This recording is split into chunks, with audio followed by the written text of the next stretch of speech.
ممنوعگاه تاریخی فرهنگی سلطان اویس قرنی در دهه مزار سلطان 18 کیلومتر دورتر از مرکز ناحیه خوالین واقع گردیده است. این گوشه است که در آن حضرت سلطان اویس قرنی سرای دیگر خود را انتخاب کرد و امروزها تربت او زیارتگاه مهمانان و جهانگردان عالم گردیده. همه ساله به این مکان هزاران نفر سیاحان و مهمانان آمده کتاب خاطرات خود را غنی می‌گردانند. عاید شرح حال این سیمای برجسته عالمان تاریخ شناس و اهل قلم دریا قصه و حکایه ها به تب رسانیدند که امروزها دسترس خوانندگان گردیده است. زندگی نامه حضرت سلطان اویس قرنی برای هر یک فرد روشنی حیات، هدایتگر راه راستی و نکوکاری، احترام بلند به والدین می باشد که برای خرد و بزرگ سبق زندگی است.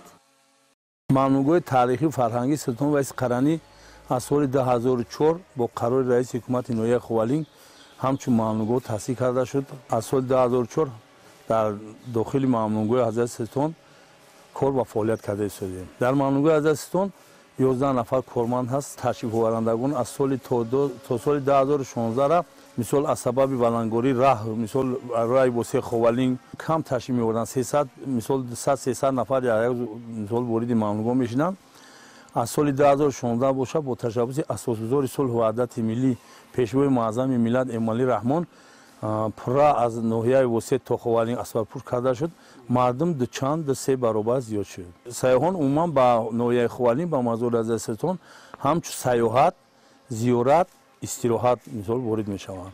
اصلا اگه خیلی بگیرید از ماه مای زیادتر میشوند. در فصل مثال سرما میان کم و بیش در ماه مای تا ماه مثال اکتبر وارد ممنوعگاه همه روزه غیر روزهای استراحتی 400-500 نفر وارد میشه. روزهای شنبه بزرگ باشد 800 تا 900 نفر 700 نفر وارد میشه. سالی گذشته سیاح‌های خارجی و داخلی 38670 نفر وارد شده بود. از آن جمله 127 نفرش سیاح خارجی بود. از دولت‌های گرمانیا بود، ایتالیا بود، عربستان بود، از ازبکستان بود. من وارد هم ممنوع شدم.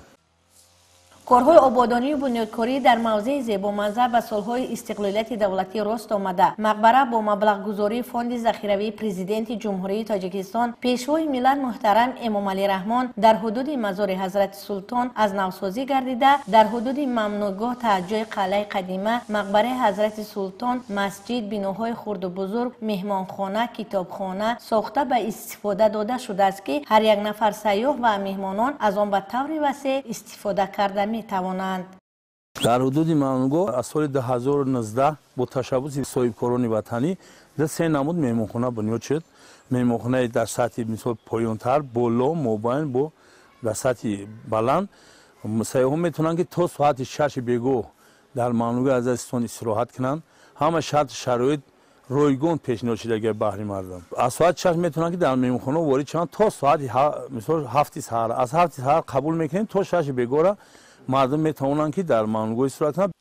مزار حضرت سلطان موضع زیبا منظر، خوشباد و هوا، مکان باغ‌های پرمیوه، پرندگان و دیگر حیوانات نادر، یک گوشه با قنوات ختلان باستانی است. جهت سرسبز و خرمگردانی ممنوعگاه سال روان از جانب مسئولان 250 عدد درختان آرایشی و 55 بیخگل و بوته‌های موسمی شنانیده شد که به حسن این مکان تراوت بیشتر بخشیده است. این مکان با چشمه‌های سرد و آشامیدنی خود معلوم و مشهور گردیده است که در این موسم از تمام گوشه و کنار جمهوری تاجیکستان مهمانان برای استراحت و فراغت و بازدید چشمه‌های مصفا به این مکان تشریف آورده از آب زلال این چشمه‌ها نوش جان نموده استراحت و فراغت خود را می‌گذرانند.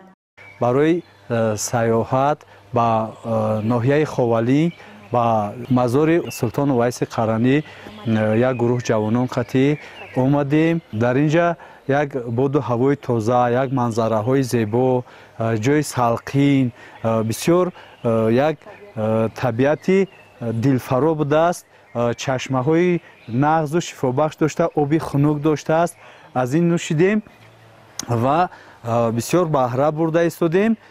میخواستیم که تمام مردم به همین ناحیه با همین منظره زیبا در روزهای استراحتی تشریف آورده سیاحت کنند، همین خیلی جاها را دیده بهره برند. در 5 ماه سال روان زیاده از 6000 نفر مهمانان داخلی و خارجی به این ممنوعگاه تشریف آوردند. این مکان برای ساکنان دهه مزار سلطان جای تجارت گل و گیاهای شفابخش نیز محسوب می شود. مردم محلی از گرد و اطراف طبیعت این موضع رستنی‌های شفایی را دسترس کرده کارکرد می کنند. هزار اسپند، زیره، ریشه های کابل و زردچوبه، شیرش کمال و قیام زیلال یکی از سرخریدارترین گیاهای وطنی می باشند. مردم وقتی که سیاحت میکنن از بود هوای اینجا، از آبای مصفای اینجا اصلا استفاده میکنن، از چشمه‌های 5 تا چشمه‌ای که مصفای اینجا میبرن، مردم از گیاه شفابخش میگیرن، از بازارچه خریداری میکنن، بسیار مینه‌داری میکنن. در ممنوعگاه برای جلب سیاحان و ساکنان مهمانخانه‌ها با طرح نو و زمانوی قامت افروخته امروزها با حجره‌های تازه و آراسته آماده قبول مراجعت کنندگان میباشند. در ناحیه خوالین چنین مکان‌های سیاحی زیادند و هر یک مهمان و سیاح به طور خواهش خود در این موضع‌های سیاحی استراحت خود را میگذرانند و باد و هوای ناحیه‌های کوهستان برای استراحت کنندگان خیلی پسند است. هر یک نفر مهمان و یا سیاح در آن اندیشند که واقعا هم امروز با دستگیری‌های واسطه پرزیدنت جمهوری تاجیکستان محترم امامعلی رحمان در هر یک گوشه تاجیکستان چنین موضع‌های تاریخی و باستانی آباد و زیبا شده جای سیر و فراغت مهمانان داخلی و خارجی گردیده است که این روند در اینفراستراکچور سیاحی منفعت بیش می‌آورد. خیرین سامرادزاده، محمدی میرزا، ناحیه خوالین، اخبار.